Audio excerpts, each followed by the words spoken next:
Welcome to the Picture This Photography podcast, where we talk about all things photography. And today we're talking about which traits make a great photographer. And Tony and I have researched many famous and wonderful photographers, and we found the traits that unite them.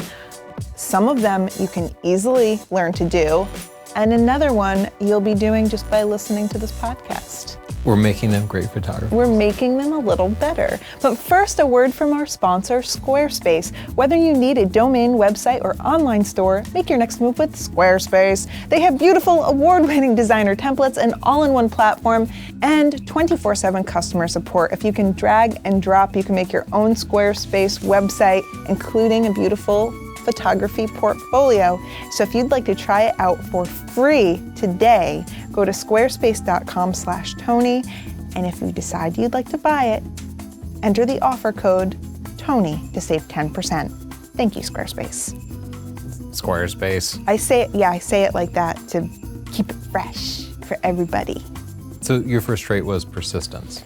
Yes, persistence is key. And I think this one seems really obvious, except so many people complain about very trivial things and sometimes very valid things, but everyone is going to run into some roadblocks in their life. People complain they don't have the newest camera or that they can't afford a certain piece of equipment or something. And everyone has their challenges, but you have to just work through them. And one photographer that especially inspires me in this way is Gordon Parks. He grew up in the American South. He went to a segregated school, and he expressed that he wanted to go to college one day, and his teacher told him it was just a waste of money. Now, not only did he go on to be one of the world's best photographers, but I think he got like over 70 honorary degrees, and while accepting one, he was like, "In your face, teacher," which I like. Also, the first Black photographer to shoot for life. He shot for the government, like the agricultural department, like Dorothea Lange, and he was the first Black person to direct and produce a major motion picture, and that was Shaft. I feel like we have to rewatch that. So this is a person that was not supposed to get any education because his teacher thought it would be a waste because he was not going to go anywhere in life, and he ended up being an incredible photographer. How did he do that? Did he just get it all done in 6 months and then retire? He bought his first camera at a thrift shop. So probably not a great camera. It was like $5 or something like that. I don't know what the conversion would be for that time. And at the time, he was selling newspapers on a train, and he was inspired by one of the photos that he saw on the newspaper. He wanted to make change in the world. He went, he bought a camera from a thrift shop, and he started showing people his first roll of film, and someone said, "You got a great eye, you should come to this fashion photography shoot that we're doing." And he booked a job immediately. Yeah, I think the point I want to make is that you don't have to be good at something right away, because with enough persistence, you will eventually be good at it. Most people aren't great at something immediately. Yeah. It takes years. And photography in particular doesn't take years, but it takes decades. Yeah, he didn't. Just keep at it. He didn't say, "Oh, I just sell newspapers, I can't do this or that." He said, "I'm going to be a photographer," and then he went out and made it happen. I think that the greatest photographers are focused on the final image, because so many people I talk to are focused on something other than the final image.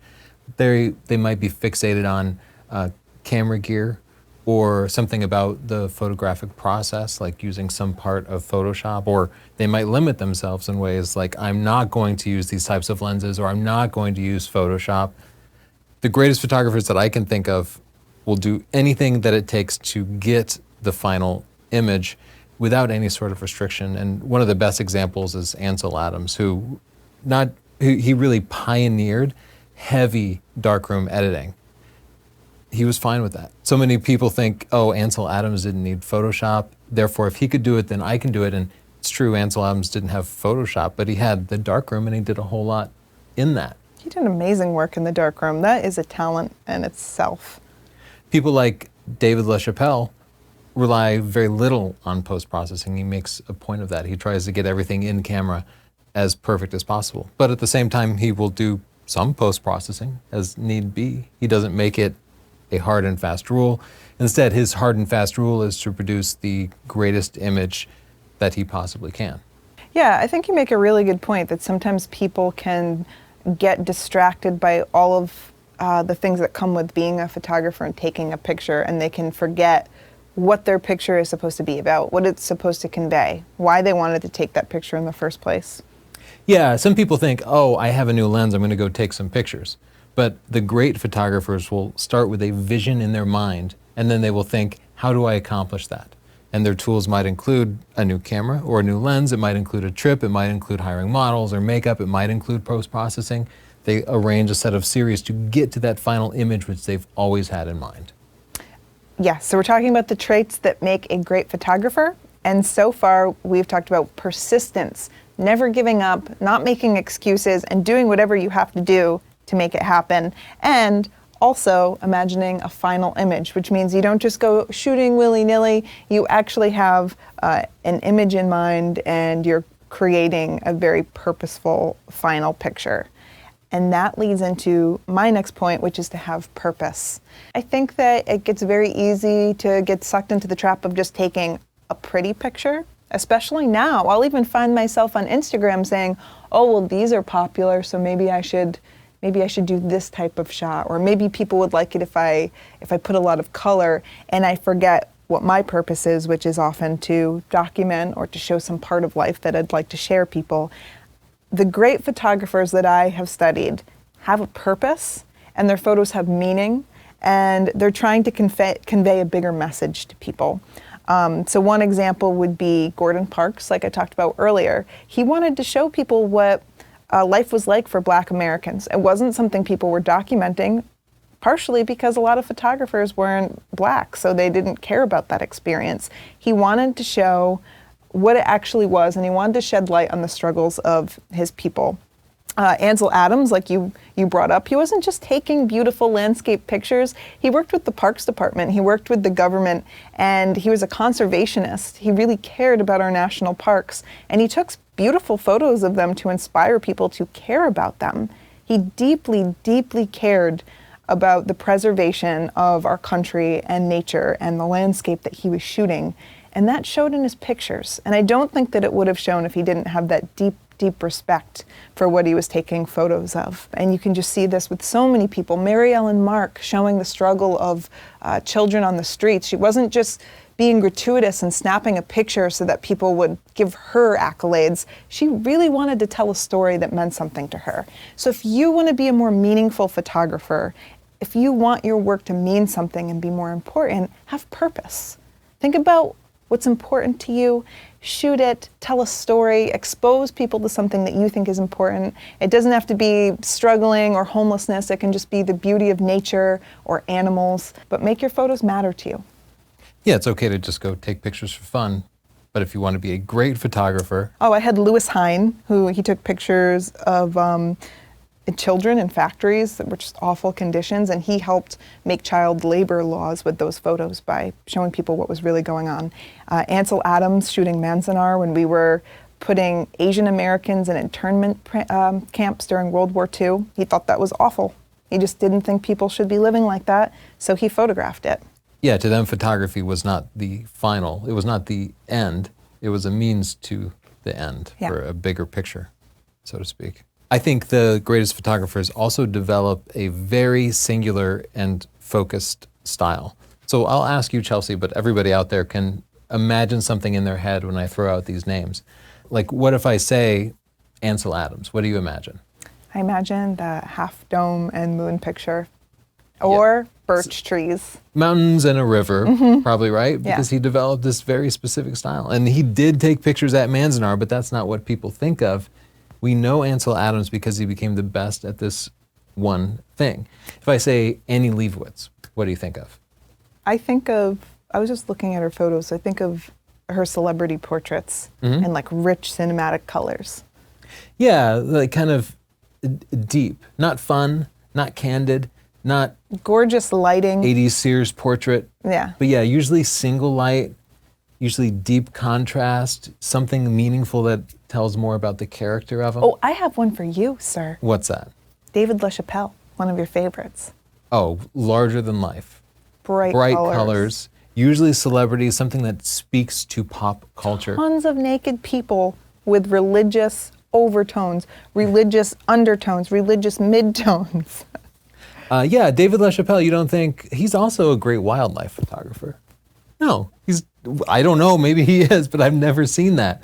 Let's throw out some popular names. If I say Trey Ratcliffe, what do you think of? HDR. If I say Peter Hurley? Squinch. If I say Peter Hurley, you probably think white background, sort of square catch lights in the eyes, from the shoulders to the top of the head cutting into, like he has this very specific style for his headshots. It's not just general portraiture. It's not even just general headshots, but a very specific style. He shot other things, but you don't think of that because he developed a very singular style as all these people did. And if you want to be a great photographer, then you will not be a generalist. And Chelsea and I, we tend to be generalists. We tend to shoot a little bit of everything that works for us because we enjoy that and because we're educators, so it's nice to have a bit of variety in there. But if you want to be one of the great ones, you will pick something and you will dig deep into that one thing. And not even as general as portraits or landscapes, but something very specific and singular that you are passionate about and that you will pursue for 30, 40 years.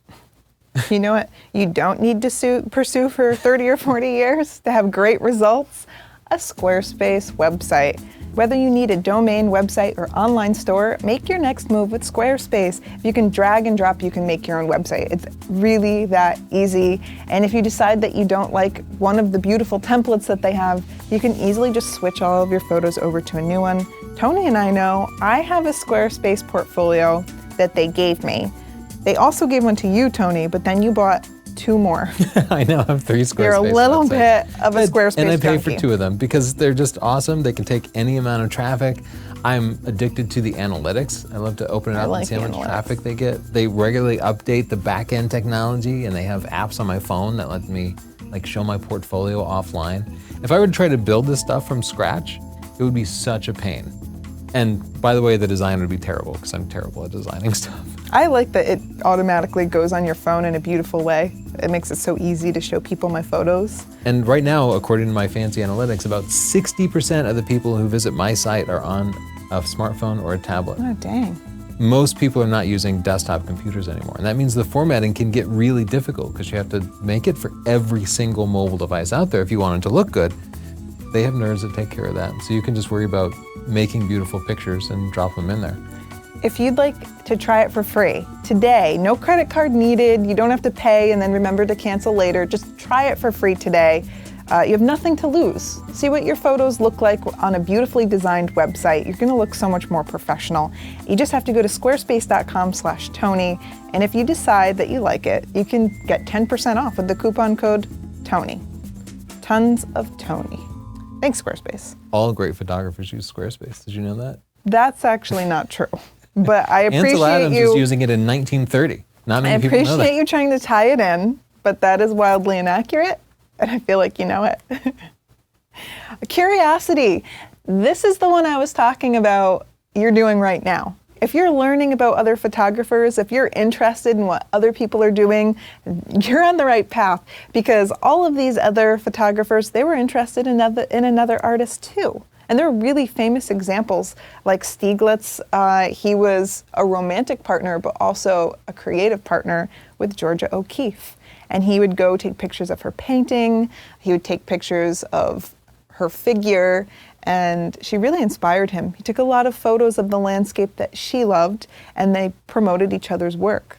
So not only was he being inspired, but he was like learning from another artist, and getting some more information about the art, getting some more inspiration. Really cool. Yeah. I have more. We have a picture here if you want to show it. That's John Neely and Pablo Picasso. He's a life photographer. He went out to see Pablo Picasso and they wanted to try light painting and Pablo Picasso loved it. So, you know, Pablo Picasso, he did painting and I think he did pottery too. Not really a Picasso expert, to be honest. But I do know that he loved light painting so much that he spent some time making quite a few photos with John. And look at that. Look what they created together. That's pretty cool. I would love to do some work with Pablo Picasso. I don't know if he's available. Yeah, he's definitely not. I have something to tell you after the show. This is going to be hard. This is a portrait of Georgia O'Keeffe by Stieglitz. 1918. Look at those hands. Yeah, so many of these great photographers worked with other types of great artists in other fields. Yeah, so collaborating is important, but also just learning about other photographers, what influenced them, what inspired them, what made them great even. Sometimes, like watching old movies, people tell you like Citizen Kane is great, and you're like, it's boring. But you need to put it in a historical context. Like in Citizen Kane, the camera angles were really unique, and he kind of pioneered a style. So you have to understand the artist to understand what makes them great, and then kind of apply the core of that to your own photography. We both separately came up with this trait, which is originality. The greatest photographers don't simply follow in the footsteps of others, but they all trailblaze in some way. Like, hate to keep bringing it back to Ansel Adams, but the guy invented the zone system, this very complex system for properly exposing your pictures and being able to extract the most out of the shadows and highlights. Like, he created that from scratch. That's pretty amazing. Besides being a great photographer, he managed to do this. David LaChapelle obviously has an original style that had never really existed before. People flock to him because of that. These bright colors, this kitschy, poppy art feel, it might not be your cup of tea, but because he was so different, because he was so talented and unique, all of these celebrities were dying to have their photos taken by him. He has shot so many people, you can't even imagine. Michael Jackson, Madonna, Angelina Jolie, so many people. And still now, he takes a lot of pictures of celebrities, and that catapulted his career. And a part of what was original about him was the deep relationships that he built with people to be able to get access to these people. Annie Leibovitz, her style is just so iconic. If her photos had looked like everyone else's, nobody would have really cared. Yeah, but she developed a whole new style that didn't previously exist. She invented something. So whatever field you're in, find a way to do something entirely new. Invent something, imagine something, and then create that, because that's the only way you're going to get around to making something that nobody has seen before. And my final one was to be open-minded, because so many of these people embrace the change of their lifetime. You know, maybe it was a new camera, or it was Ansel Adams developing a whole new zone system, or, you know, if you look at Annie Leibovitz or David LaChapelle, their styles continue to evolve even though they keep that same signature core. Like, be open to change. Don't be afraid of what's coming up next. And that might be learning social media, that might be learning film if you already know, you know, your digital camera, but just don't be afraid to try something new. Great Right? suggestion. And finally, I want to suggest that people find a way to make some money with their photography, because when I look at all these great photographers, they all have made some money at it, 100% of them. Even Dorothea Lange, you know, documentary photographer, she found a way to make a living at that. And to many people, that feels a little bit wrong. Like, photography feels like an art. It's something you do for the sake of photography, for sending a message. But there's this problem that you run into in the real world where you have to eat and stuff. I love eating. So if you don't make a living with your photography, then most of us, almost all of us, have to make a living doing something else, which means you're going to work from 9 to 5, and that's time you're not putting into your photography. And pretty soon, even if you have time after hours, you run out of energy. So you have to find a way to make a living with your photography so that you can put yourself 100% into it. And that almost always means making some compromises. It means commercializing yourself a little bit. And sometimes it means giving up a little bit of your ideals, but it can be for the greater good of your mission. You know, Annie Leibovitz did a series of advertisements for Disney, which is about as like corporate and commercial as you could possibly get. Yeah, they were beautiful. But at the same time, that allowed her to put more energy into her art, taking on projects that were important to her. Like Almost all of them. photographing the Queen. Yeah, exactly. She really had to photograph that Queen. It's a Yeah, you know, the personal- Queen doesn't pay anything. She's super cheap. cheap. That's so rude. I'm sorry, Queen. I love you. Hopefully I assume she watches. I assume she also gets that we're joking because we're good friends. Yeah, she loves the show. So, Speaking of monetizing, speaking of monetizing, that's what we're doing right now. That's how we make this podcast dream possible, by telling you about our favorite website provider, Squarespace. We've told you about how fast and easy it is. We've told you that Tony has 3, which seems pretty crazy, but he loves it that much. And now you can try your own by going to squarespace.com/Tony. And if you want to buy it, you can use the coupon code Tony for 10% off. Thank you, Squarespace, and thanks all of you for watching. Don't forget to persevere. Do not give up on your photography. Study the greats. Collaborate. Don't be afraid to make some money with your photography, and keep practicing. Join us next week. We'll have another podcast ready for you. Yep, and don't forget to subscribe on your favorite podcasting app. Bye.